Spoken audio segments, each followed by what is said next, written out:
icyo bitubusa kandi usuzugura muri uru rugendo rugana mu ijuru icyaha kimwe ubona kidakomeye zirikana ku icyo cyakubuza ijuru. Tubaramukije mu izina rya Yesu. Tunawasalimu katika jina la Yesu. Uwiteka bahiri. Bwana wabariki. Dushimye Imana yaduteranije uyu munsi. Tunamshukuru Mungu aliyetukusanya leo. Izina ryawe rihabwe icyubahiro.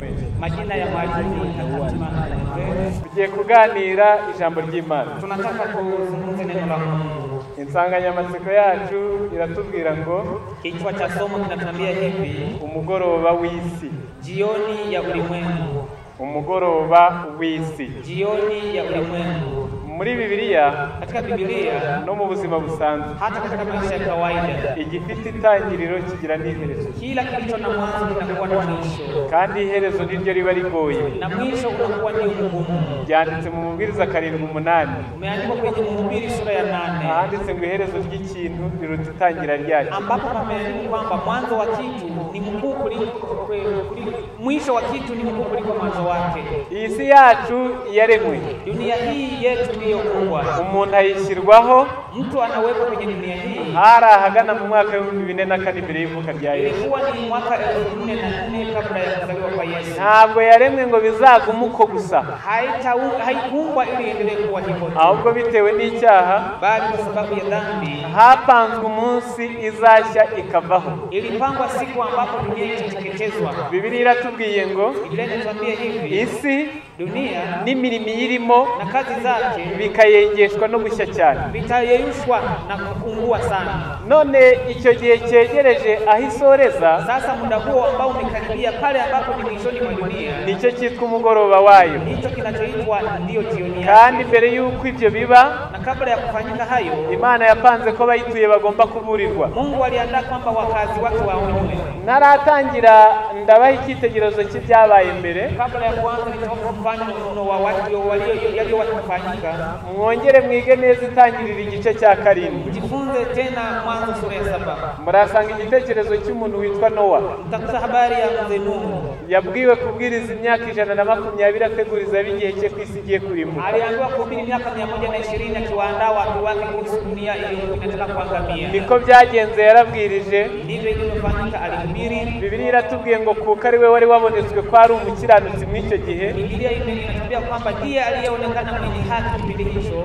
Abantu basuzugura umuburo we, watu wakadharau onyo lake, basoza barimbuwe n'amazi, mwishowe wakaangamizwa na maji. Imikorere nk'iyo, utendaji kama huo, Imana irayisanganywe kandi irayimenyereye. Mungu anao tena ni uzoefu wake. Ariko ikosa itakora, lakini kosa ambalo kama Mungu hawezi kulifanya, nta Imana yakora itabanje guhishurira abantu bayo kugira ngo bakire. Mungu hawezi kutenda jambo lolote bila kuwafunulia watu wake siri. Ngaho mu gihe cyakurikiyeho, wakati uliofuata, ni Sodomu ni Gomora. Ni Sodomu na Gomora. Ibyo muzabisoma mwitangira igice cya 19. Hayo mtayasoma kwenye Mwanzo sura ya 19. Naho bakoze ibyaha, nako walifanya dhambi byinshi bitagira ingano, nyingi zisizokuwa na idadi. Barasinze, walilewa nk'ibikorwa none, kama leo. Barasambanye, walizini, nk'ibiri gukorwa none, kama ilivyo leo. Habaye ibyaha biteye isoni, kulifanyika dhambi za aibu, kugeza ubwo umugabo yaryamanye n'undi mugabo, kiasi kwamba mwanaume alilala na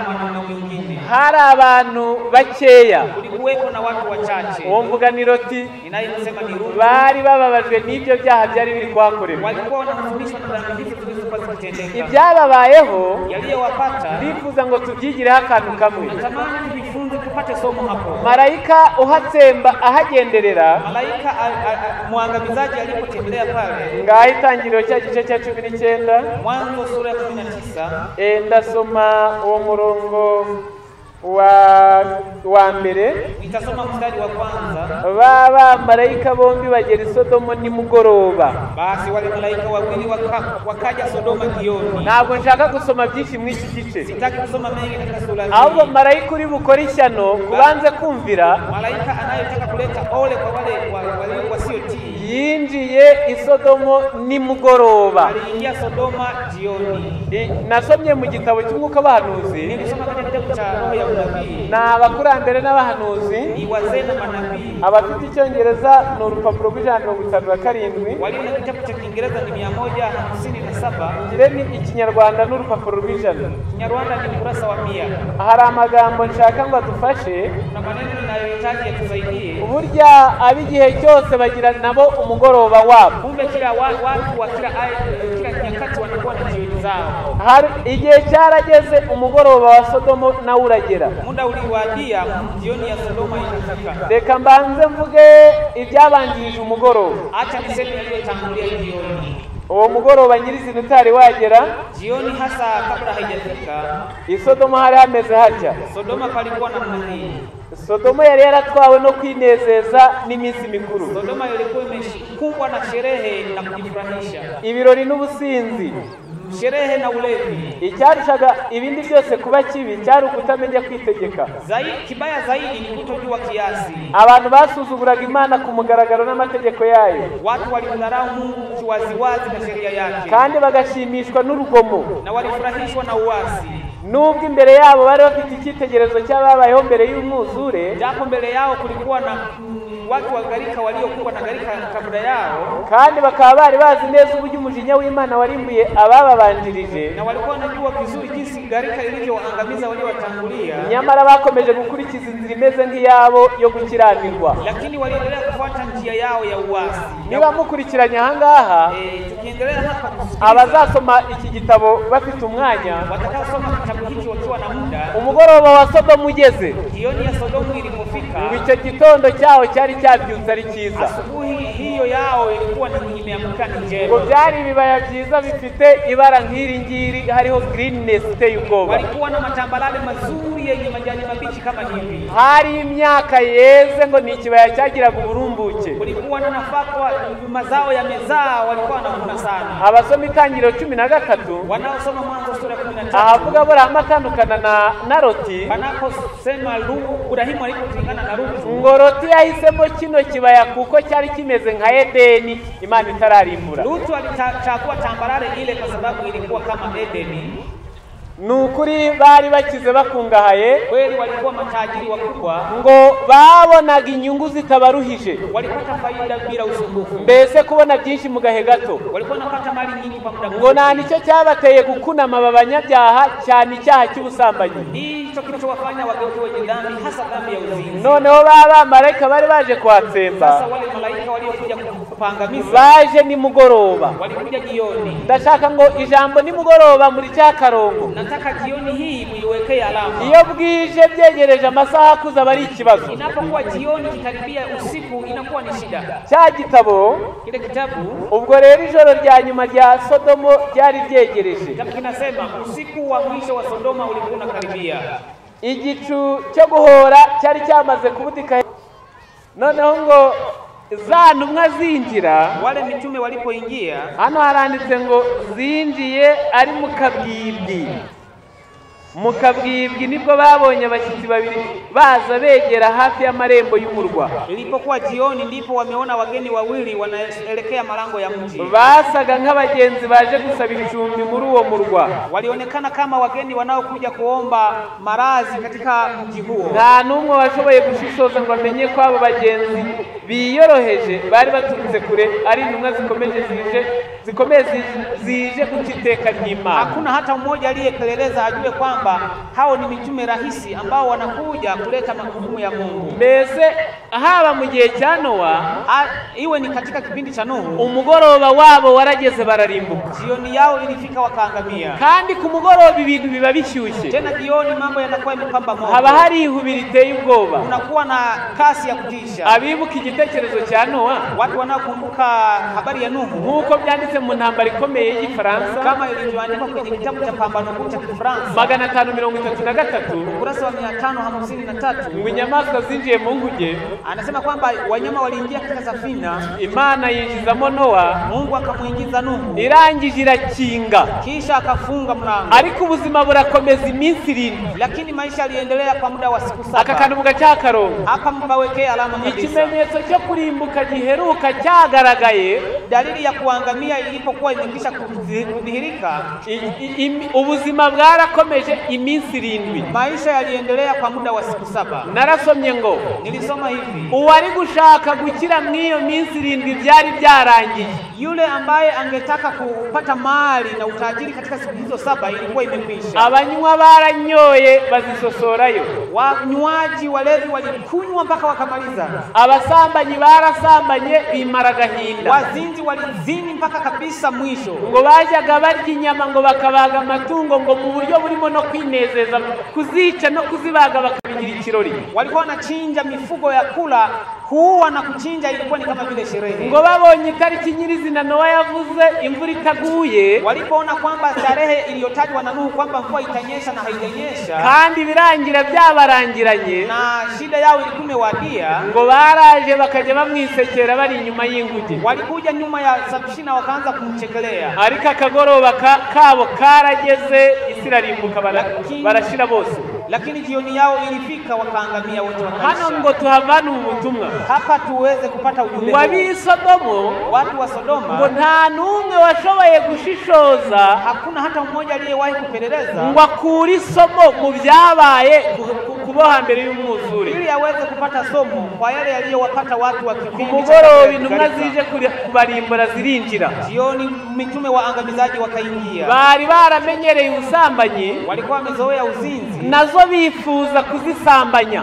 wakatamani kuzini na wale wajumbe Hari wa mbinguni. abakora ibibi bagakora n'ibizabakoraho. Kuna watu wanatenda maovu na wanatenda maovu zaidi. Umuntu yatumwe kugukuraho, Mtu ametumwa ili akuangamize aguhoye ibyaha ujya ukora, kwa sababu ya dhambi none unazozifanya. niwe ugiye kubikoraho, Sasa na wewe unaenda kufanya dhambi hizo kwa kandi yule ari we hafiteho ijambo. na ana neno, ana mamlaka juu yako. Umugoroba w'Abisodomu uragera, Jioni ya watu wa Sodoma ikafika, barimburwa n'umuriro. wakaangamizwa na moto. Muri Bibiliya zacu Katika Biblia zetu, Matayo 24 Mathayo 24 mu murongo wa 37 mstari wa 37 haranditswe ngo pameandikwa hivi: uko iminsi ya Nowa yari iri, no kuza k'Umwana w'umuntu niko kuzaba. Kuko nk'uko bari bameze muri iyo minsi yabanjirije umwuzure, bararyaga, baranywaga, bararongoraga, barashyingiraga, kugeza umunsi Nowa yinjiye mu nkuge, ntibabimenya kugeza aho umwuzure waze ukabatwara bose, niko no kuza k'Umwana w'umuntu kuzaba. Wakuwa kama vile zile siku zilizokuwa kabla ya gharika, watu walivyokuwa wakila na kunywa, wakioa na kuolewa, hata siku ile iliyowaingia Nuhu aliyoingia Nuhu katika safina, wasitambue hata gharika ikaja ikawachukua wote. Ndivyo kutakavyokuwa kuja kwa Mwana wa Adamu. Ibyabaye mu gihe cya Nowa, Yaliyotokea katika kipindi cha Nuhu, na Biblia harahivuga ngo na mukarota babera kabaroni. hata Biblia inasema hata mke wa Lutu awe mfano. Ibyabaye mu gihe cya Nowa Yaliyofanyika kipindi cha Nuhu, bitabereye isomo Abisodomu, ambayo hayakuwa somo juu ya watu wa Sodoma, n'uyu munsi wa none hata siku ya leo nibyo duhaweho icyitegererezo. ndiyo tunapewa kama kielelezo. Isi yacu nijya kurimbuka, Eti dunia yetu itakapokwenda kuangamia, niko bizaba bimeze. ndivyo itakavyokuwa. Ibi bintu nshaka kubisobanura nkoresheje ukuri gusanzwe. Nataka haya niyaelezee kutumia ukweli wa kawaida. Haba ubwo njya mvuga ngo mbese Sodomo yazize iki, Huwa ninasema kwamba Sodomu ilipatilizwa kwa sababu gani, nkumva nayiburanira naweza nikaitetea mbereye kubiri gukorwa none. kuanzia kwa yale yanayofanyika leo. Ngiye kugeranya ibyaha by'Isodomo Nataka nifananishe dhambi za Sodoma, mbigeranye n'ibyaha byacu muri iyi minsi ya none. nizifananishe na dhambi zetu siku za leo. Ngaho ndakangiye. Nianze. Isodomo barasambanye, Sodoma walizini, n'uyu munsi niwo mukino. na leo ndio mchezo. Isodomo abagabo baryamanye n'abandi bagabo, Sodoma wanaume walilala na wanaume wengine. n'uyu munsi niyo ntero n'inyikirizo, Hata leo ndio wimbo uliopo. ndetse n'ibihugu bifite amategeko abuza abagabo gushyingiranwa n'abandi bagabo. Hata nchi zilizo na sheria za kuwazuia wanaume kulala na wanaume wengine. Isi iri kubihiga ngo byababujije uburenganzira bwabo. Dunia inawinda nchi hizo eti kwa sababu waliwanyima uhuru watu. Agashya icyabaye mu isi yacu kitabereye Sodomu lisilo la kawaida. Sasa yanayofanyika kwetu ambayo hakufanyika muri iyi si yacu katika siku dunia yetu n'ahadukikije na pale panapotuzingira, abagabo bazima bafite ubwenge bari kuryamana n'utwana tw'imyaka 2 cyangwa 3. wanaume wenye akili wanalala na vitoto vya miaka 2 au 3. Inkuru bakubarira ukabura ubwoko bwayo, ni habari wanayokuambia unakosa namna ya kuisema. Ibyo ntabwo byabereye Sodomu, hayo hayakufanyika Sodoma. muri iyi minsi yacu katika siku zetu hizi amadini akoresha Bibiliya yemera na Yesu, madhehebu yanayotumia Biblia na yanayokubali Yesu menshi, ariko reka mvuga Abangirikani, madhehebu mengi, lakini niseme hasa Waanglikana, ari kujyana mu rusengero umugabo n'undi mugabo n'ibyanywa n'ibijwi by'abagabo akabasezeranya ngo bashyingirane. Wanachukua mwanaume na mwanaume mwingine na ndevu wanawaunganisha kwenye harusi. Ibyo ntabwo byabereye Sodomu, hayo Sodoma hayakufanyika. Uyu munsi wa none, siku ya leo, ubushakashatsi bumaze kugaragaza ko unabii umeshadhihirisha kwamba ingumi zitwara ibinyendaro, mabinti wanaobeba mimba haramu abarenga 30%, zaidi ya 30%, izo nda baba bazitewe na base, mimba hizo wanazidungwa na baba zao, basaza babo na kaka zao, base babo na banyirarume, byo ni ibisanzwe, baba zao mdogo na kina mjomba zao wenyewe ni kawaida. Ibyo ntabwo byabereye Sodoma, hayo hayakufanyika Sodoma. Uyu munsi wa none, siku ya leo, ingumi zuzuye urwango n'ubugome, mabinti wasichana wenye wivu na husuda, buzuye icyaha cyakoze nk'uko umunyu ukora mu byo kurya, ambao wamejaa dhambi imewaingia kama chumvi inavyoingia kwenye chakula, n'abasore bameze nkazo, hata vijana wa kiume walio hivyo ubu basigaye banga gushyingiranwa. Kwa sasa hivi wanakataa kuoana. Ngo sinasanga umugabo eti mimi siwezi kwenda kuolewa kwa mwanaume atajyama amategeko, isije akaonekana kunitawala. Sinazana umugore, siwezi kuleta mke atajyama hagikambaza ibyangombwa, asije akaniuliza mambo akunisumbua. Ubu abagore bagezweho, wanawake ambao ni wa kisasa, ni imbwa, ni umbwa. Ubu abantu bari gushyingiranwa n'imbwa. Kwa sasa hivi wanaoana na umbwa. Ubukwe bugataha ku manywa izuba riva. Harusi inafanyika mchana kweupe. Abapasitoro bataye umutwe bagasezeranya umuntu n'imbwa. Wachungaji waliochanganyikiwa wanaunganisha harusi ya mwanadamu na umbwa. Imbwa ikambara ikositimu n'umunwa w'imbwa n'amatwi y'imbwa mu ntebe ari imbwa. Mbwa anavaa vest, anavaa suti, anakaa kwenye kiti akiwa ni umbwa na masikio na mdomo. Umukobwa umwe waherutse gufata milioni ze nyinshi z'amadolari, msichana mmoja amechukua milioni zake za dola azishyira kuri konte y'imbwa, niyo mugabo we, akaziweka kwenye akaunti ya umbwa, ndiye mume wake. Ubwo muri iyo mico, sasa katika tabia hizo, imbwa ntibikiri n'igitutsi kuko abantu barabangura imbwa. Mbwa sasa hivi sio tusi, kwa sababu walikuwa nasema we umbwa, lakini sasa hivi imbwa yabaye fiance. Kwa sasa hivi umbwa ni mchumba. Uwo ni umugoroba w'isi yacu, hiyo ni jioni ya dunia yetu. Ibyo ntibyigeze bibera Sodoma, hayo hayakuwahi kufanyika Sodoma. Inganda zakoze ibikoresho, viwanda vilitengeneza vifaa by'abasambanyi bazasambanisha, ambavyo wazinzi watatumia. Zikora abagore, viwanda vilitengeneza wanawake, zikora abagabo, wanaume, zikora udukingirizo, mifuko ya kondomu. Ahubwo utabizi niwe bita umuswa, yule ambaye habijui wanamuita mjinga, na abandi ngo babikoresha barasirimutse. Ibyo ntibikiri cyane, lakini wale wanaovitumia wenyewe ni wastaarabu. Hiyo sio dhambi. Ibyo byose n'ibindi ntafitiye umwanya, hayo na mengine ambayo sina muda, ntabwo byabereye Sodomu, hayakufanyika Sodoma. None ukibaza uti, sasa unaweza kujiuliza, Sodomo yazize iki? Sodoma kwa nini ilishambuliwa? Kwibiri kuba none bitigeze bihabera. Mbona yanayofanyika leo hayajawahi? Ko twebwe tutinze tukiriho kandi twakarimbutse ukurikije ibiri kubera ku isi. Mbona sisi tunaendelea kuishi na tungeshaangamia muda mrefu kufuatana na yale yanayofanyika? Ariko nta usaza atabonye, lakini hakuna nayezeeka bila kuona. Iyi si yegereje umugoroba wayo, dunia hii inakaribia jioni yake. Mu gitabo cyitwa Uwifuzwa mu bihe byose, kwenye kitabu cha Tumaini la Vizazi Vyote, urupapuro rwa 635, kurasa wa 635 kugeza 637 mpaka 637, hari amagambo nshaka kwasoma. Kuna maneno nataka kusoma, ni cha Kifaransa. Isi yuzuye ubusambanyi n'ibinezeza bizira. Dunia imejaa uzinzi na anasa nyingi za kuchukiza. Yibereye mu mutekano w'umubiri, imekuwa katika usalama wa kimwili. abantu ukuza kwa Yesu bagusunikira kure. Kuja kwa Yesu kunasogezwa mbali. Iri serie de ces avertissements, imiburi ivuga ko aje barayisekera. Onyo linalosema kwamba Yesu anakuja wanalicheka. Ngo bahamya badashidikanya ko ngo uko bimeze ubu niko byahoze ntagisha. Wanashuhudia bila shaka kwamba itaendelea kuwa hivi. Ngo bakavuga ngo tuzirira twinywere ni ibisanzwe. Wanasema kwamba tutakula na kunywa ni jambo la kawaida. Ngo tuzarushaho kwishakira ibinezeza. Tutaendelea kutafuta anasa. Mere Kristo dit, ariko Kristo arababwira ati, lakini Kristo anasema hivi, voici je viens comme un voleur, dore ndaza kumujura. Tazama nakuja kama mwizi. Au moment même où le monde demande avec mépris, ubwo muzabona isi bazanya gasuzuguro ngo utakapoona dunia inaleta udharau ya kusema kwamba ikimenyetso cyo kuza kwe kirihe, dalili ya kuja kwake iko wapi, resigne sa complice, nicyo azaba ari ikimenyetso, na hiyo itakuwa ni dalili ya kuja. Iyo ubwiye abagabo bamaze gutamika imishinga mu isi ko Yesu aje, unapowaambia watu waliokwisha kuanzisha miradi kwamba Yesu anakuja, ukabwira abasore batarashingirwa ko Yesu aje, kuambia vijana ambao hawajaoa kwamba Yesu anakuja, ukabikoza inkumi zigishaka kwisiga no kwitukuza, kuambia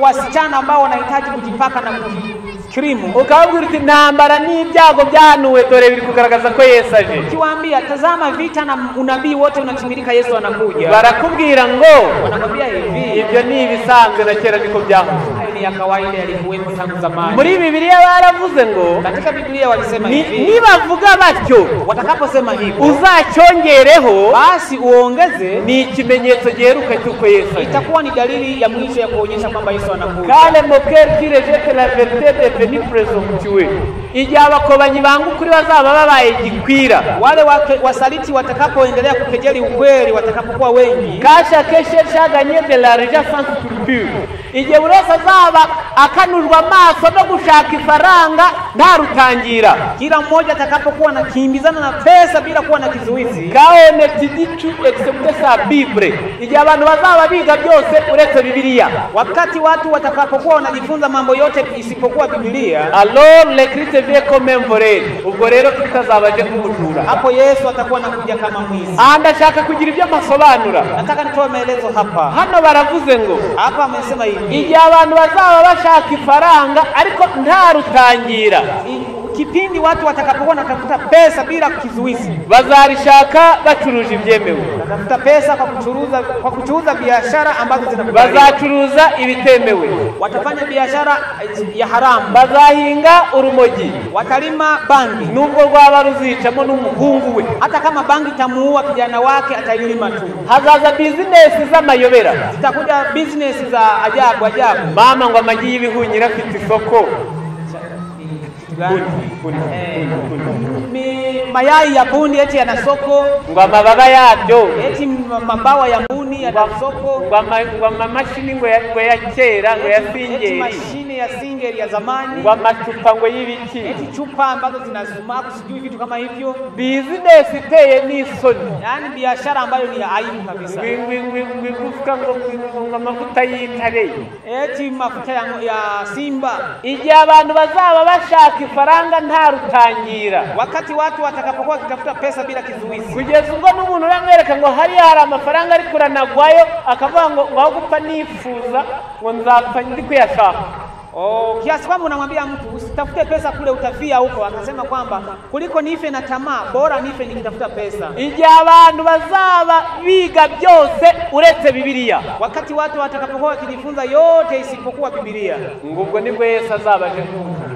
Hapo ndipo Yesu anakuja kama mwizi. Bana b'Imana kubakunda ibyanditswe, wana wa Mungu kwa wapendao maandiko, turi mu mugoroba w'isi, tumo katika jioni ya dunia, kurimbuka kwayo kuratwegereye, kuangamia kwake kunatukaribia. Kababwira ibi bintu bigera muri bine, niwaambie mambo haya kama mane. Kubiza ubuhanuzi bw'amatorero 7, kwa waliojifunza unabii wa makanisa 7, ni ibyahishwe 2 ni ibyahishwe 3, ni Ufunuo sura ya 2 na sura ya 3. Ahavuga Efeso, Simuruna, Perugamu, Sarudi, Tuatira, Sarudi, Philadelphia na Laodikia. Anaposema makanisa 7, turi mu gihe cya Laodikia, itoro rya karindwi, kwenye kanisa la 7 la Laodikia. Ubwo inyuma ya hano nta kindi gihe kizabaye, baada ya hapo hakutakuwa na mahesabu tena. Ubwo abazi urwo rutonde, wanaojua taratibu huo, kuva mu mwaka 1844 kuanzia mwaka 1844 urubanza rutangiye mu ijuru, hukumu baragumu ilipoanza mbinguni, twari twinjiye mu mugoroba w'isi yacu. tulikuwa tumeanza jioni ya dunia yetu. Kubizi impanda zirindwi mu byashuwe karindwi, Kwa waliojifunza baragumu 7 za Ufunuo 7, turi mu mpanda ya karindwi. tumo kwenye baragumu ya 7. Kubizi ibimenyetso birindwi byashuwe gatandatu, Kwa waliojifunza mihuri 7, turi mu kimenyetso cya gatandatu. tumo kwenye muhuri wa 6. Kuko icya karindwi Kwa sababu muhuri wa 7 ni ibyaheshuwe 8 rimwe, ni kipo kwenye Ufunuo 8 fungu la kwanza. ni igihe Yesu azaba dukamata tujyanye mu ijuru birangiye nta kintu gisigaye. Kipindi Yesu atakapokuwa ametuchukua kupeleka mbinguni bila kuwa na mambo mengine. Kubize Matayo igice cya 20, Kwa waliojifunza Mathayo sura 20, ahavuga abakozi bo mu ruzabibu, wanaposema watenda kazi katika mzabibu, abagiyemo mu gitondo kare, ubwo ni abakoreye Imana bwa mbere, walioingia asubuhi ni wale waliomtumikia Mungu were mu gihe cya kera kugeza mu gihe cy'Abayuda. kuanzia wakati wa zamani mpaka wakati wa Wayahudi. Hari abagiyemo saa 3, Na walioingia saa 3 ni intumwa. ni mitume. Hari abagiyemo saa 6 na saa 9, Na walioingia saa 6 na saa 9, saa 9, aribo bagorozi ndetse kugeza no mu Adventiste. hao ndio watengenezaji mpaka Waadventista. Ndabara ba Luteri na ba William Miller babyaye Abaprotestanti, Hesabu akina William Miller na Luther waliowazaa wa Protestanti. ariko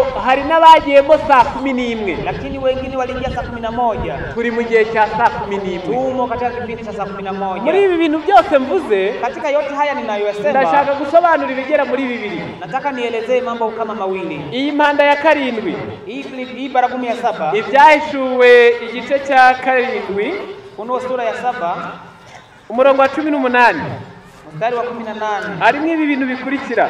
kuna mambo yafuatayo. Umugoroba w'isi urakubye, Jioni ya dunia imeingia. ni ibyahishuwe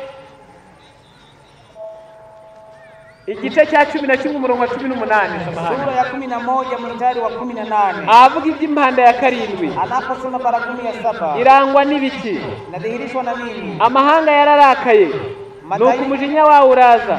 Igihe cyo gukira abapfuye iteka kirasohora, n'igihe cyo kuguramo abagaragu b'imbata bawe nibo bahanuzi, no kugororera abera n'abubaha izina ryawe, aboroheje n'abakomeye, kandi n'igihe cyo kurimburamo abarimbura isi. Mstari wa 17, 18. na wa mataifa walikasirika, hasira yako nayo ikaja, na wakati ukaja wa kuhukumiwa walioiharifu, na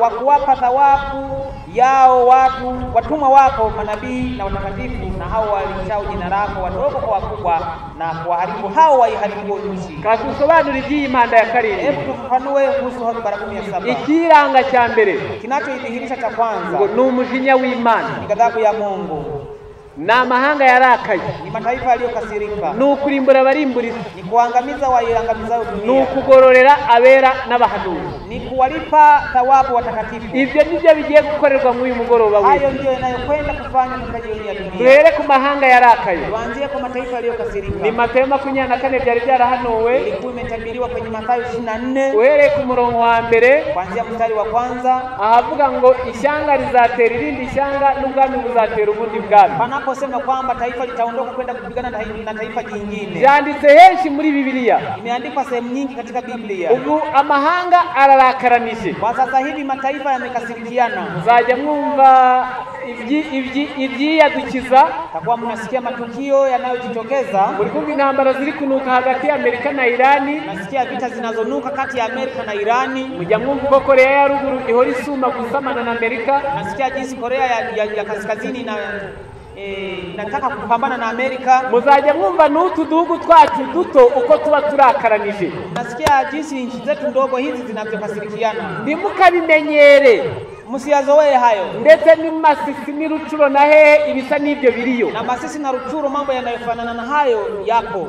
Abantu bagasumirana bakarasana bakicana. Watu wanaviziana na kuuana na kwa risasi. Abasore bafite imbaraga aho guhinga, aho korora, aho kujya muri migeri, ibyo bibaraga bakabikoresha bica abantu. Vijana wenye nguvu badala ya kwenda kufanya kilimo na kazi zingine, nguvu hizo wanazitumia kwa kuwaua watu. Ndetse muzanibaze, ubuhanuzi ni igitangaza. Mujiulize, unabii ni ajabu. Murebye uko agatwe k'umuntu kangana, Ukiangalia jinsi kichwa cha mtu kinavyolingana, ufashe inkoni nziza ntoya itari nini, ukichukua fimbo nzuri tu ambayo sio kubwa, ugakubita neza, kapiga vizuri, umuntu yahita apfa. mwanadamu anaweza kufa. Ariko ukumva ngo igihugu cyakoze bombe ngo yarimbura isi kiri guhiga umuntu. Lakini unasikia kwamba nchi imetengeneza bomu ya kuangamiza dunia ikimuinda mwanadamu. Kagasasi kamwe kamugarika. Bona kalisasi kamoja kana. Barinda bakora bombe ya toni n'amatoni bashaka iki ko yoroshe. Kwa nini wanatengeneza bomu la tani na tani nyingi? Mbona mwanadamu ni chombo chepesi? Nugusora kubahanuzi ngo mubone ko amahanga yarakaye. Ni kutimilika kwa unabii muone kwamba mataifa yamekasirika. Ibi bizaba mu manda ya 7.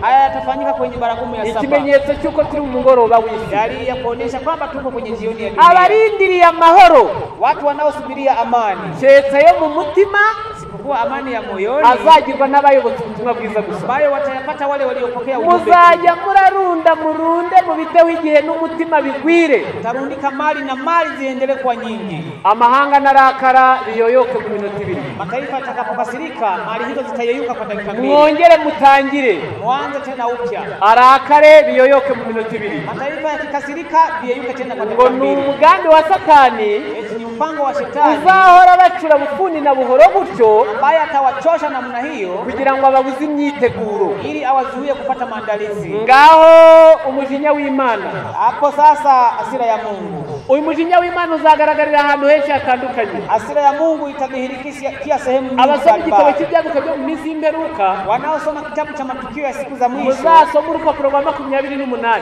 Mtasoma kwenye ukurasa wa 28. Dore umujinya w'Imana ugaragarira, mahali ambapo ghadhabu ya Mungu inadhihirika. Ngo ni muri ibi byaremwe tudafiteho ubushobozi. Ni katika hivi viumbe ambavyo hatuna uwezo kwavyo. Ni ibirunga bizaruka bikica abagabo n'abagore nguko mubibona mu Buyapani no muri Indonesia. Ni volcano ambazo zitakuwa zinatokea zinawaangamiza wanaume na wanawake. Na amazi azava mu nyanja agatemba bimusozi nguko mubibona muri biriya bihugu bya Asia. Maji yatakuwa yanainuka kutoka baharini na kuangamiza watu kama Asia na Ni imvura zizagwa nyinshi zikica abantu bikagera n'ibihambwe. Mvua nyingi aluminium zitakuwa zinaanguka na kuwaua watu kama bihambwe. Ibyo byose kurimbuka kw'inkangi bimwumva mu Burundi ni umujinya w'Imana ukorera mu byaremwe tudategeka. Kuporomoka kwa milima kama mnatusikia Burundi na sehemu zingine ni ghadhabu ya Mungu ambayo hatuwezi kuyamurisha. Ibitabo biravuze ngo, vitabu vinasema hivi, hazabaho inkongi z'imiriro, utakuwa na milipuko ya mioto. Nahoze ndi gusoma kuri internet, kwa nikisoma kwenye internet, iyi miriro yatwitse ejo bundi muri Australia. Mioto hii iliyolipuka kule Australia yatwitse inyamaswa nini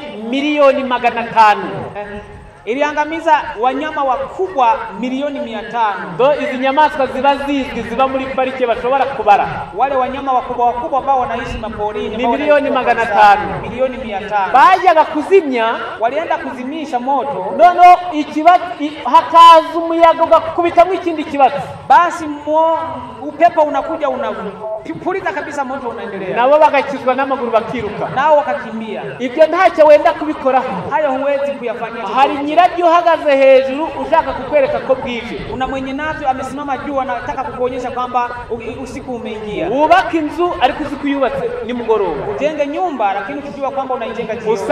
Usabwe uwisige gahoro ni mugoroba ntabazakureba. Ukichumbiwa kipake pole pole ni jioni hawatakuangalia sana. Wangane wishore muri politike ariko nanyengo ugiyemo bwije ntakizakira. Ukichukiana katika siasa ujue kwamba umeingia jioni utaambulia kitu. Wibuke Daniel mu gice cya 5.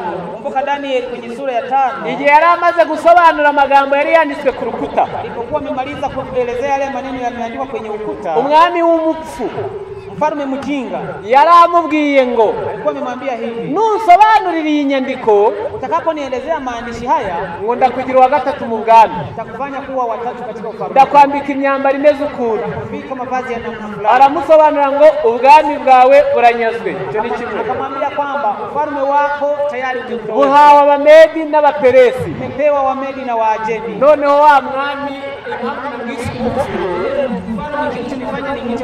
nabwira Daniel ngo, akamwambia Daniel ngo ngandi bakugira wa 3. Akamwambia sasa wakufanye kuwa wa 3, banakwambika baguha icyubahiro, wakubike wakupatie heshima. Mu bwami bushigaje 30 minutes, katika ufalme ambao unabakiza dakika 30, wakugira premier ministre mu gihugu gisigaje minota 10. Sasa wakikufanya kuwa waziri wa kwanza katika nchi ambayo imebakiza dakika 10, wabuyoboye. Je, utakuwa umetawala? Abashaka isi wanaoitaka dunia n'icyubahiro cyayo na heshima yake no gukomera muri yo na kuwa fahari katika dunia hiyo ni byiza, ni vizuri, ariko bari kubishaka ni mugoroba bwije.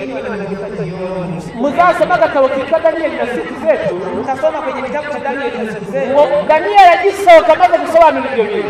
Daniel Danieli alipotoka na kumaliza kufafanua yale mambo, yahise asakirana n'ingabo z'Abamedi n'Abaperesi baje kwica Belushazari. alikutana na majeshi ya Wamedi na Waajemi wanakuja kumuua kuko Belshaza. bari bamuzi baramureka aratambuka, ariko abo bamuhaye umwanya w'iminota bararimbuka bose. Kwa sababu yeye Danieli walikuwa wanamjua, walimwacha, lakini wale waliompatia nafasi ya kuelezea umujinya w'Imana, ghadhabu ya Mungu uri kujya wigaragaza mu nkongi z'ibintu. inadhihirika katika milipuko ya mioto, Imijyi izarimbuka, miti itangamia, ibintu bidasanzwe bibabaza, impfu zidasanzwe ziziyadukiza. vitu visivyo vya kawaida, vifo visivyo vya kawaida vitatokea. Mwumvise amato agenda arihita, Nilisikia meli ambazo zinazama bikagera na hano iwacu Karungu. hata huku Karungu. Ngira ngo mu minsi ishize mwabonye ibyatubaye. Kili siku zilizopita mliona yaliyotupata. Mwabonye ukuntu inzige zateye bino bihugu by'Iburasirazuba. Uliona kwamba nzige walivamia hizi nchi za mashariki. Ntacyo ni udusimba duto, Ni wanyama wadogo, wadogo, ariko abazagira amahirwe yo kubireba kuri televiziyo, wadudu wadogo kweli. Mtakapotazama kwenye TV ntacyo wazikoraho. huwezi kuzizuia. Ndasoma, nge narasomye ngo ni ingabo z'Uwiteka. Nilisoma kwamba ni majeshi ya Bwana. Ni Yoweri 2:24, Yoweri 2:24. imbuga zizadendezwaho ingano kandi imivure izuzura vino n'amavuta yerayo isesekare. Hepfo niho nshaka. Nzabashumbusha imyaka inzige zariye niyariwe n'uburima n'ubuzukira na kabungu, za ngabo zanjye zikomeye n'abasizi. Nami nitawarudishia hiyo miaka iliyoliwa na nzige na parare na madumadu na tununu, jeshi langu kubwa hilo lituma kati yenu. Abantu bararwana ariko sinzi bahari warwana n'iki. Sasa watu wanapigana, sijui kama yuko mwenye kupigana na Ndabararitse mwese muzazirebe uko zivuga. na waalika nyote muangalie jinsi Ziramutse zivuye hano zikitua hapa, muri kwibeshya ngo hasi icyatsi kibisi, mnajidanganya kwamba ni kijani kibichi. mwasanga hahindutse ukundi mutigeze mubitekereza. Unaweza kukuta pamebadilika vingine msivyofikiria. Ivumbi ryatumuka, Vumbi linaweza likaruka, nta nubwo byatwara iminsi ibiri. haiwezi kuchukua hata siku mbili. Baherutse kuvuga ngo Walisema kwamba zateye ari amatsinda 16, eti zilishambulia zikiwa makundi 16. itsinda rimwe Eti kundi moja ngo rivamia itera akarere kangana n'ibirometero 62 okari. kundi moja likavamia kilomita 67 mraba. Ibyo ni ibirometero byinshi. Hizo ni kilomita nyingi sana. Yagira amatsinda rero 16. Sasa zikawa na makundi 16. Zirya ibyatsi, zikarya ibyatsi, zikabimara.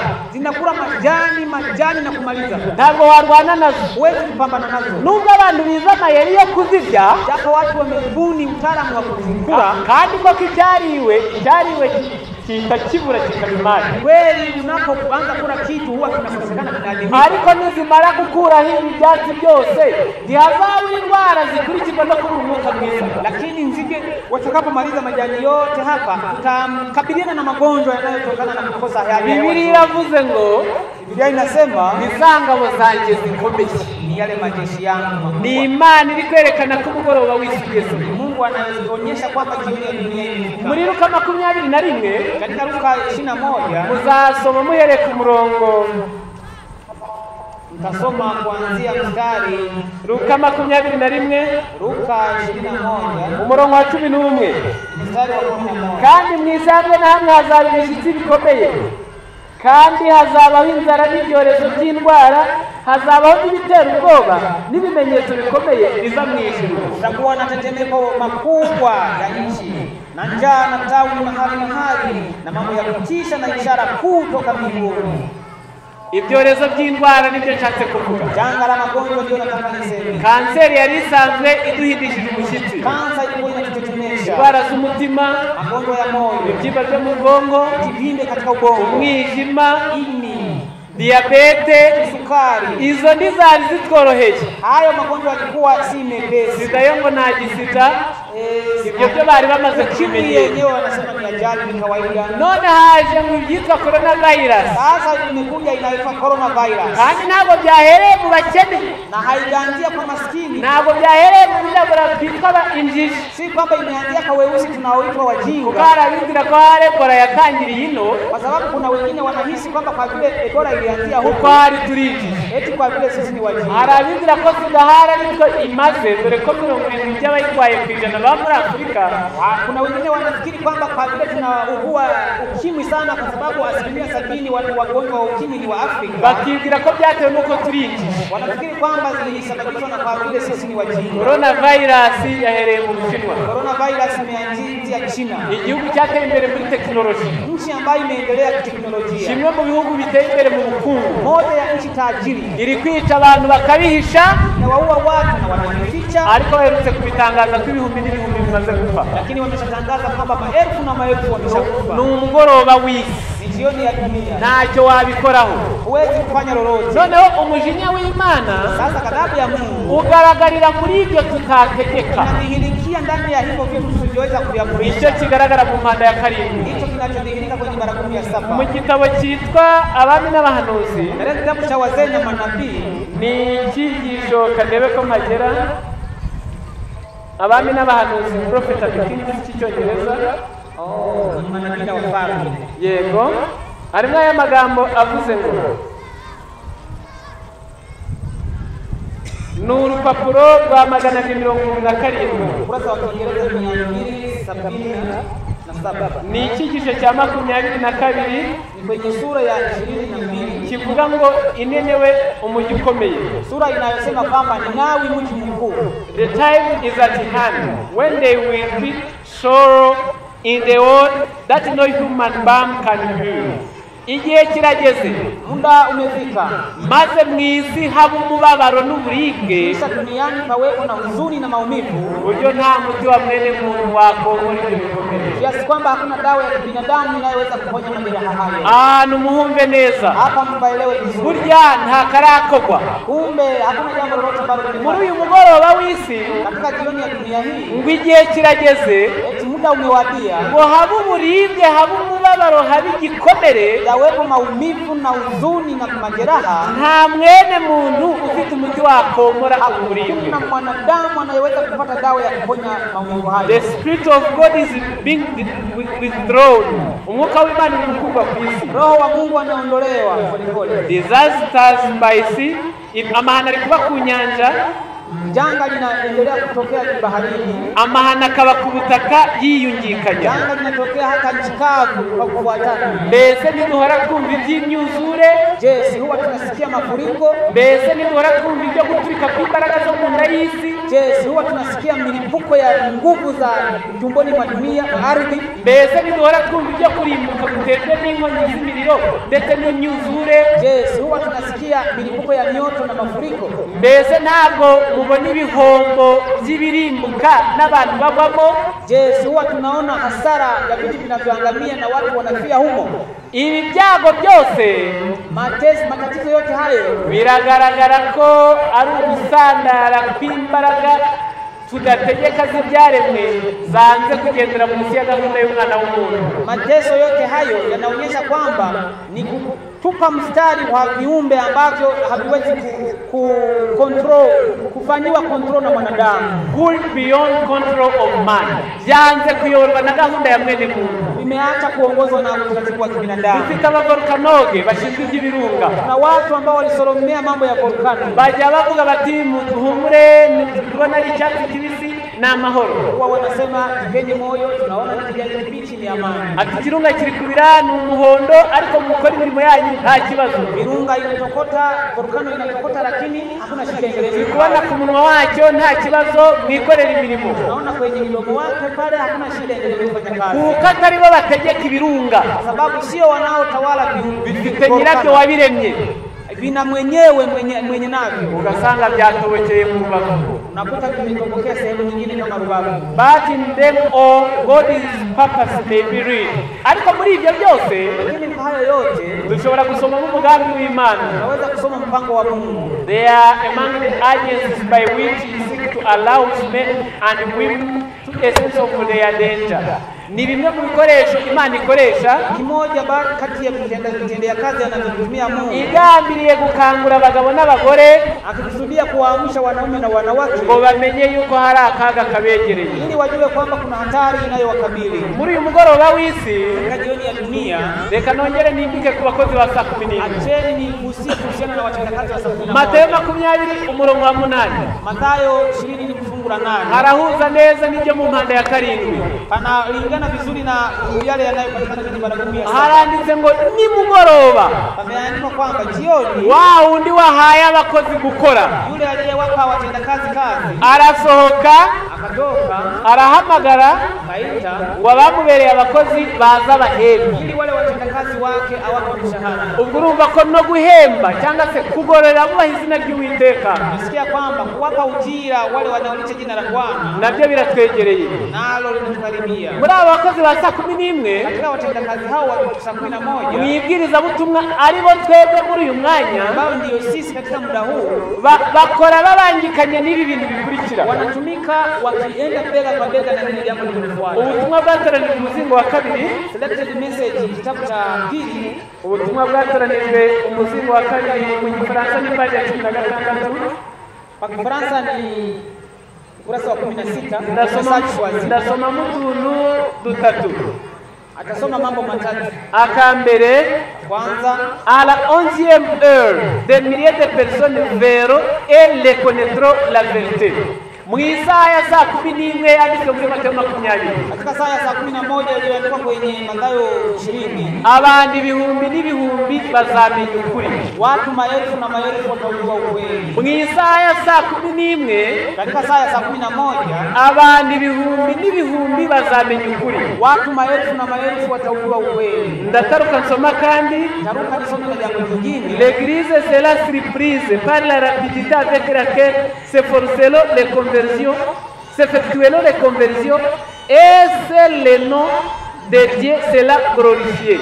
Itorero naryo rizatungurwa, kanisa nalo litajiwa ghafla, no kubona ukuntu, na kuona kwamba no kubona umuvumba n'ubwira abantu bazihaniramo, umuvumba munini n'ubwira bwo kwihana kw'abantu, na kuona idadi kubwa ya watu wanaotubu, kandi izina ry'Imana yonyine ryo rizahabwa icyubahiro. Tena jina la Mungu peke yake ndilo litakuzwa. Le fanatisme le paraîtra même dans notre vie. Muri Isaya saa 11, katika saa ya saa 11, ubwaka natwe muri twe buzatuzamo, supaku nasi utatuingia.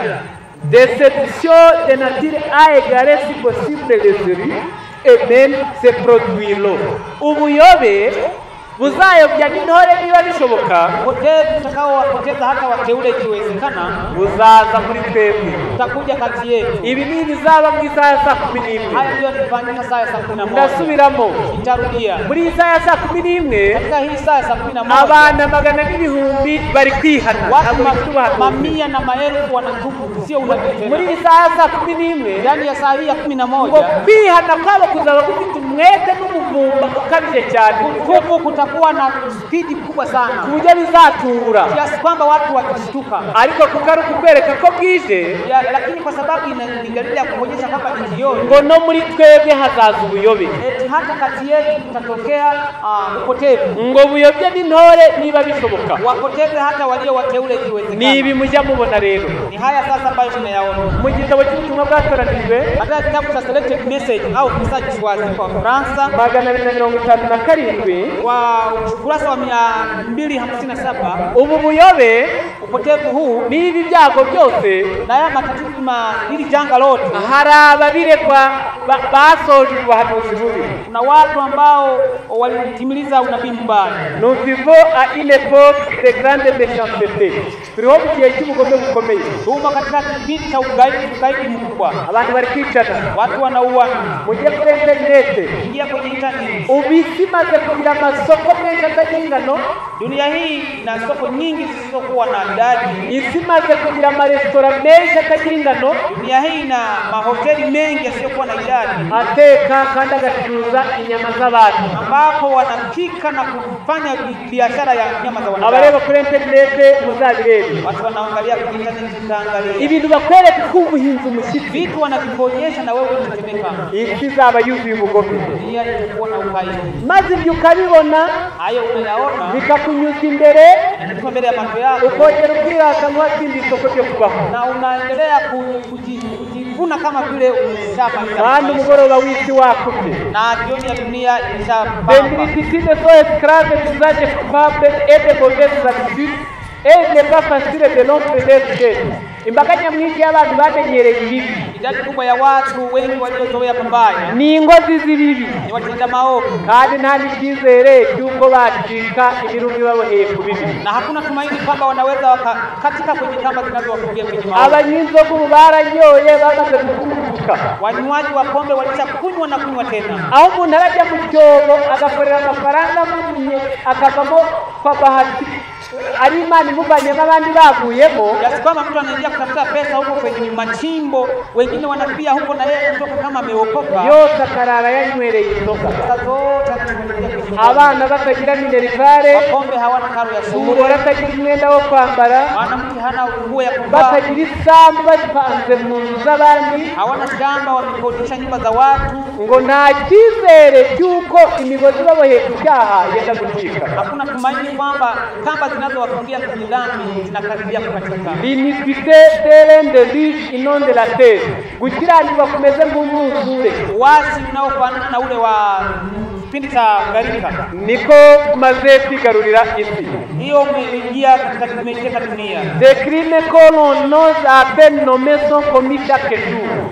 Ibyaha biteye isoni kubivuga, biri gukorwa buri Dhambi munsi, ambazo ni aibu hata kusema zinafanyika leo. nibyo biri gukorwa buri munsi. Hizi zinafanyika kila siku. Mu myaka 5 ishize Katika miaka 5 iliyopita twaratangaye tubonye umubyeyi wo muri Zimbabwe tulishangaa tulipomwona mama mmoja wa Zimbabwe yitwa Betty Mbereko, anaitwa Betty Mbeleko. yari afite icyo gihe imyaka 48. Kipindi hicho alikuwa na miaka 48. Yari yakoze ubukwe n'umuhungu we w'imfura, Alifanya harusi na kijana wake, mtoto wake wa kwanza. ubwo icyo gihe yari afite inda ye y'amezi 6.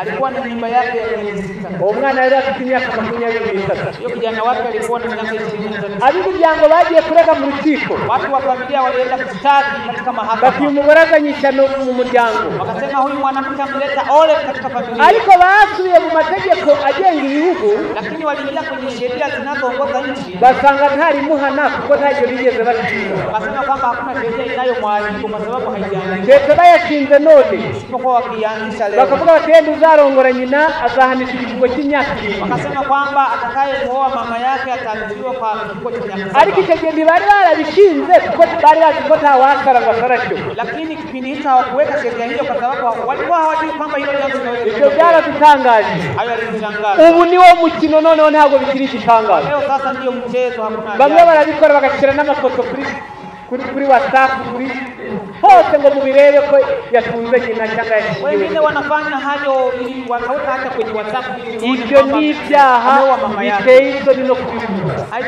ni dhambi ambazo alikuwa hata kuzisema. Muri ibi bihugu byacu hafi cyane, Katika nchi zetu hizi karibu umugabo sana, muzima wize abadogiteri mwanaume alisoma na kuwa dokta, aherutse gufata umugore ari kubyaza, amebaka mwanamke ambaye aliyekuwa na mzaa. niba twamwita ikimara, niba twavuga ikigoryi, niba gusara, ubwo abaganga nibo babimenye. Kama tunaweza kumwambia aliyechanganyikiwa au tuelewele asijui, tunaweza Ibyo ni ibyaha biri mu mugoroba mwiza. hizo ni dhambi zilizomo katika jioni ya dunia. Et cependant, les hommes se donnent pour des centenaires frappés sur les mythes de Dieu, se risqueront à enseigner que la loi était donnée aux Juifs seulement et qu'elle a été abolie et remplacée par les glorieux privilèges apportés par l'Évangile.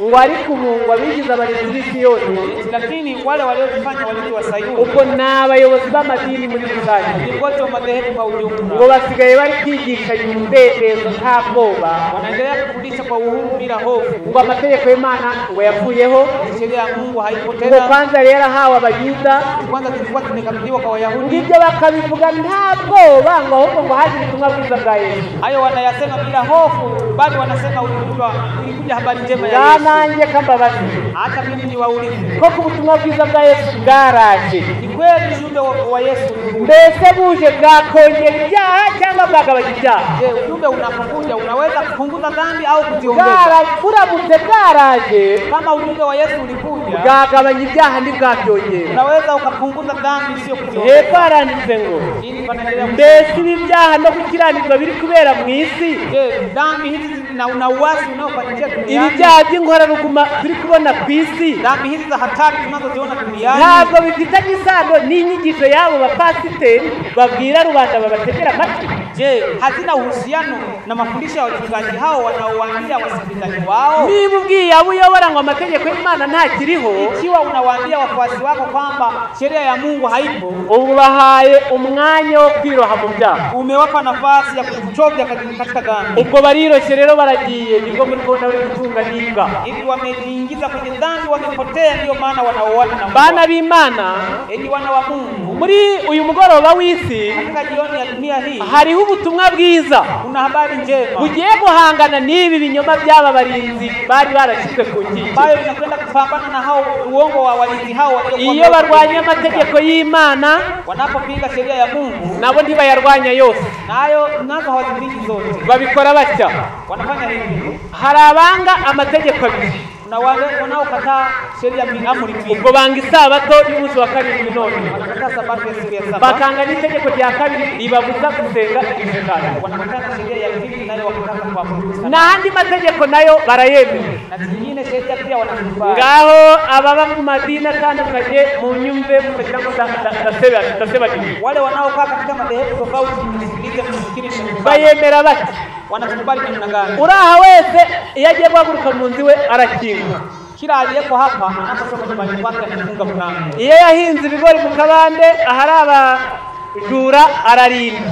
Kama umelima sehemu fulani ambapo kuna wezi, unaweka mlinzi. Ibyo bikorwa bibiri mvuze, Kati hizo mbili ni ubwo lazima. bubwiye abajura ngo iki, Hivi ni kuambia ntukibe, wezi kwamba msibe. ubwo rero iryo tegeko riracyariho. Kumbe hiyo sheria bado. Iyo urusasu ruvuze cyangwa umuhoro umanitswe Risasi ikipigwa au wakinua upanga, urahunga. unakimbia. Iyo abajura bakwirutseho ukaba witereye mu nzu, Wezi wakikukimbiza unaingia nyumbani, urakinga. unafunga. Inoho bajya bakinga Huko wanafunga, bagasesekamo n'uruti, bagasesekamo waweka n'urundi, na mti mwingine, bagategaho n'urundi. wakateka na mti mwingine. Ubwiye abicanyi ngo ntukice, Nawaambia wauaji kwamba ubwiye abajura ngo ntimukibe. waambia wezi kwamba msibe. Ndabizi muba neza, Najua nyinyi ni watu wema, muri abanyabuntu pe, nyinyi ni watu wenye neema, ariko wakubwira ngo umugore wawe uzagira gutunga ku kwezi umuntiza ukundi, lakini wakikwambia kwamba uwe na mke wako mwezi huu na munipe naye mwezi mwingine, abagabo benshi bahise bandeba nabi. wanaume wengi hapa wanaangalia. Ubwo mubwiye uwavuga cyo ngo ntugasambane. Hivi anayeweza kusema hivyo ni kumwambia usizini. N'ababyeyi mugira amazimwe, Hata kina mama mnakuwa na majungu, ariko usanze inkumi yawe ariyo iri ku nzira iri gusambana, lakini ukifika njiani wakuta binti yako ndiye anafanya uzinzi, ntabwo wahamagara abandi bagore ngo ngwino nkubwire agakuru nabonye, huwezi kuambia wamama wengine eti ndio niwaambie ngo nsanze ya nkumi yanjye muri gusambana, ngo wareba eti nimekuta binti yangu anafanya uzinzi. uzabara izindi iyo ntiwayishyiramo. Ukasema habari zingine, hiyo huwezi. Ubwo uravuze ngo mwana wanjye ntugasambane. Maana yake ni kwamba mtoto wangu usizini. Amategeko y'Imana avuyeho n'akandi kariho kashira, Amri za Mungu zikitolewa zikitoka, yani hata chochote kinaweza kufanyika. ngo ibi byaha biri gukorerwa mu isi, Dhambi hizi zinazofanyika ngo duniani, abayobozi b'amadini uruhare babigizemo, viongozi wa madhehebu walisehemu ni ukubwira abizera babo ngo ntabwo tugitwarwa n'amategeko. walifanya sehemu, sababu waliwaambia washiriki kwamba hatuko chini ya sheria. Luka 16:14 Luka 16:17. icyoroshye ni uko isi n'ijuru byashiraho.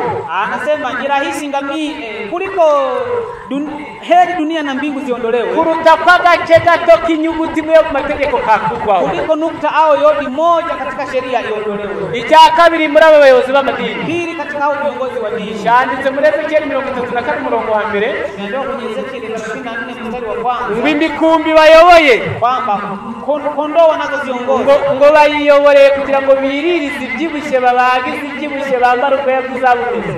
Wanaziongoza ili waweze kula wanono na wanene na kuvaa manyoya yake. Birasobanuye ngo maana yake ni kwamba amadini yo mwisi akabwiriza ubutumwa bwiza, madhehebu ya duniani yasiyohubiri ujumbe, abayashinze bene yo, wale walizozianzisha ni abatunze, ni wa matajiri, ni abambika, ndio dini ndizo zinawatajirisha, niyo nzu, niyo modoka, niyo pine, niyo esanse, ni icyuma cyapfuye, kununulia gari na nyumba na mafuta, kila kitu n'abizera bagishyiramo. ni washiriki wanaofanya kazi. Kubw'ibyo iyo babwirije ubutumwa bwiza, unapoambia uhubiri ujumbe mu buzima busanzwe, katika maisha ya kawaida, iyo umuntu ngo wayobye aho nta kayira gahari wayobye, kumwambia mtu toka hapo umepotea, aragaruka akanagushimira ngo urakoze nari nyuma, anarudi na kumwambia. ariko mu by'iyobokamana, Lakini kwenye mambo ya imani, iyo umuntu ngo warayobye, kumwambia mtu kwamba umepotea, umubwira ngo yarayobye, unamwambia kwamba amepotea. kuyoba kwe ariko rasi y'imutungo, Kumbe kupotea kwake ndipo anapata riziki, kandi akanwa karimo ibyo kurya nabwo, tena mdomo ambao umeshindilia vyakula. ibyo bigatuma abayobozi b'amadini bakunda ukize, bakunda ufite, bakunda uzanye, nubwo yaba ari umunyabyaha baramwemera, bakamurutisha intunganire itagira ikibazo. Inasababisha viongozi wa dini wampende mwenye kuleta pesa, hata kama ni mwenye dhambi watafunika tu. Byanditse muri Mika 3:5 Inaandikwa kwenye Mika sura ya 3 ngo utagize icyo ashyira mu kanwa kawe bitegura kumurwanya. yule asiyetia kitu kinywani mwao wanamwandalia. Mbese bemera umwizera ko ari umwizera, wanakubali mshiriki kwamba ni mshiriki iyo hari icyo abahereza bagashyira mu kanwa, anapowapatia kitu na wanaweka mdomo. icya gatatu, Cha tatu, aba bayobozi b'amadini hawa viongozi wa madhehebu bayobeje n'abari bashaka kuyoba, waliwapoteza watu waliokuwa wanataka kupotea. byanditse muri Timoteyo 2 Imeandikwa kwenye Timotheo ya 2 igice cya 4 umurongo wa 3, sura ya 4 mstari wa 3. hari aya magambo avuze ngo kuko igihe kizaza batazihanganira inyigisho tuma, ahubwo kuko amatwi yabo azaba barya yifuza kumva nezeza, bazigiriza abigisha bahuje n'irari ryabo. Maana utakuja wakati watakapoyakataa mafundisho yenye uzima, ila kwa kuzifuata nia zao wenyewe watapatia walimu makundi kwa kuwa wana masikio ya utafiti. Ntabwo none hari abayobozi bayobeje abantu, Kumbe sio viongozi wanaopoteza watu, ahubwo ni abayoba bali ni watu ngo wanaopotea. bo bazigwiriza abigisha bahuje n'irari ryabo. Wao watajirundikia walimu wanaofanana na Bisobanuye ngo iki? zao. Ni kwa nini sasa? Ni abagabo n'abagore banze kureka inzoga, Wanaume na wanawake walioshindwa kuacha pombe, ni inkumi n'abasore badefiriza bashwanyura amajipo, vijana wa kike na wa kiume wanaosuka nywele na kuchana masketi, ni abasore bambara ipantaro ugasanga munsi y'ikibuno ikariso iri mu mugongo, ni vijana wanaovaa suruali chini unakuta chupi ilipo juu mgongoni. mbese bafite ibyaha banze gucikaho, Dhambi ambazo walikitaka, bakagira ubwoba ko baje mu butumwa bwiza wana hofu kwamba wakiingia kwenye utumwa bwabaca kuri ibyo byaha kuko niwo mugambi, naweza kuwazuia dhambi hizo, kwa sababu maze bo ubwabo bagashaka iyo bajya gusenya, wao wakatafuta mahali pengine pa bakajya barabazanya bati kaulizana, ariko ko nkunda inzoga, mbona napenda pombe, ko nkunda akanyanga na gasusu, napenda gongo na kuzile pombe kali, mbogorozi bazanyemera, watangazaji watanikubali, ntabwo banyemera. hawezi kunikubali. Ni hehe bazanyemera? Ni watu watanikubali. Mwiriye ngo hari akadini k'abanewo ngo unywa n'itabi ukanywa n'urwabo, Kule kuna dini ya waneo wenyewe unakunywa na ugoro uranagafiriza ugashwanyira n'ijipo suka na nywele na kuchana sketi ya ngo bakwemerera, unaweza ubwo akajya mu idini atihanye, kuingia kwenye dini bila kutubu, ahubwo akajya mu idini isa ukwasa, bali anaingia kwenye dini inayofanana na jinsi ubwo akaba ari we wishakiye umwigisha niye anayetafutia mwalimu uhuje n'irari rye. anaye kuhusiana na tamaa zake. Bavandimwe, dusoza, Wandugu, tunapomaliza, aba bayobozi bagize uruhare mu byaha biri kubera mu isi. viongozi hawa wamekuwa na sehemu katika dhambi zinazofanyika. Umugoroba w'isi urakubye. Jioni ya dunia imefika. Yesaya 17:14, Isaya 17:14. mu mugoroba dore ibiba birimo. Angalieni yanayotokea katika jioni. 17:14, Isaya 17:14. dore ibitera ubwoba nimugoroba, dore ibitera ubwoba nimugoroba bwajya gucya bagasanga nta bihari. 17:14.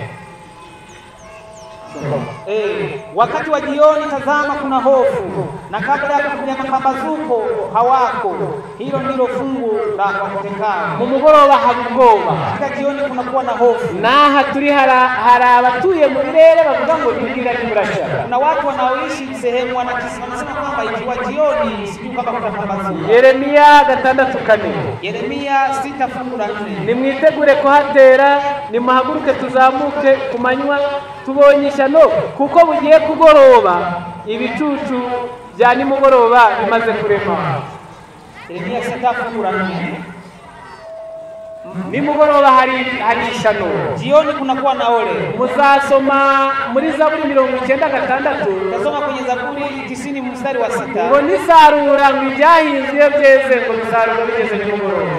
Hata vitu walivyovilima vinapoiva huwa wanavivuna ikifika jioni. Niyo mpamvu ubutumwa bwiza bw'ufata beza ngo bajye mu kigega cy'Imana. Ndio maana utume ni kuwachukua wema ili waingie kwenye gara la Mungu. Ababi nabo bagahura no kwibuka kwiteka. Waovu nao wakabiliane na kuangamia. Yohana 12:25. Yohana 12:25. Haranditse ngo pameandikwa hivi 12:25. Yohana 12 fungu la 25. Yesu yabwiye abigishwa be ngo nimugende 35. Fungu la 35. Haranditse ngo 35. Yesu arababwira ati hasigaye umwanya muto, umucyo ukiri muri mwe, nimugende mugifite umucyo butabiriraho mukiri mu nzira, kuko ugenda mu mwijima atamenya yaje. Basi Yesu akawaambia, nuru ingalipo pamoja nanyi muda kidogo, endeni maadamu mna nuru hiyo, giza lisije likawaweza, maana aendaye gizani hajui aendapo. Parabole pages 333. Kitabu cha vielelezo vya mafundisho ya Kristo kurasa 63. Haranditse ngo Ameandikwa hivi, ngo Yesu araza nk'uyu mugoroba. Yesu anakuja kutaka jioni hii. Ngaho bana b'Imana muteraniye ahangaha, Enyi wana wa Mungu mnaokusanyika hapa, umugoroba w'Isura kuko jioni ya ulimwengu hivi. ni koko tuzakiza ubukwe, Ni kweli tutaendelea na harusi, ariko mumenye ko turi kubikora nimugoroba. tunafanya hayo jioni. Tuzagaburira imiryango yacu, Nagawia familia zetu, ariko ni nimugoroba. ni jioni. Abajya mu madini y'iyi wabo Wanaoingia kwenye dini za kwao, mumenye ngo nimugoroba, ni nimugoroba Babuloni igiye kurimbuka. kwamba ni jioni na Babeli inakwenda kwa Abahinga n'aborora wakulima na ni wafugaji. byiza, ariko mu Bakorinto haranditse ngo n'abakoresha iby'isi be kurenza urugero bigeze Ni nimugoroba. vizuri, lakini Wakorintho inasema hata watumiao mali za dunia wazitumie kwa akili, kwa sababu ni jioni. Abadefiriza abatera kanta, Watu wanaosuka nywele na kuweka vile vikolezo vya nywele, nimumenye ngo muri kubikora bwije, ntabenda kubareba. kwamba mnafanya hayo jioni. Mbese ibyo dukora byose Tunasema kwamba yote tunayoyafanya, munkundire dusiganwe n'igihe, mniruhusu tukimbizane na muda, kuko bibaye nimugoroba. sababu imefika jioni. Ufite ubwenge wese Yote aliye na akili yasahuranwa n'uyu mwanya, anaweza akakimbizana na muda huu, akihana, akatubu, akareka ibyo arimo, akaacha yale yaliyomo, ukira neza isirimbutse, jioni ifike dunia iangamie, amaze kubona ikibari cyo kuzabana n'Imana. tunapata kibali cha Kuko dusabwa gukoresha amasaha y'umugoroba. Ndio tunatakiwa kuyatumia masaa. Imana itubashishe kubikora. Mungu atuwezeshe kuyafanya. Mwese batuye hafi na kure, Wote wanaotusikia karibu na mbali, mu izina rya Yesu. katika jina la Yesu. Ngaho